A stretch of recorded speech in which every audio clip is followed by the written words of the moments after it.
Ayaw kitang patulan sa salitaan nung araw na yon. Kaya huwag mong sinasabi sa akin na tikom ang bibig ko. Nakasipir ang mga labi ko. Hindi ako nagsasalita habang buo kayo na magkakasama. Nandiyan ka. Ikaw ang tatak ng talak ng talak ng talak. Bunganga ng bunga ng bunganga ng bunganga. Samantalang ako, dinadandaanan mo na ako. Ayaw kong magsalita. Mas minabuti ko pang manahimik. Hinihintay ko lang. Hinihintay ko lang. Subukan mong dumapo yung mga kamay nyo sa balat ko. Makikita mo.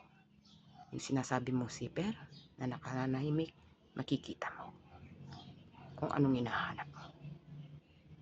Kaya kung gusto nyo, lumugar kayo. Irespeto nyo ang katahimikan ko. At ganun din, irerespeto ang katahimikan nyo. Huwag nyo kaming pinapakilamanan dahil hindi namin kayo pinakikialaman.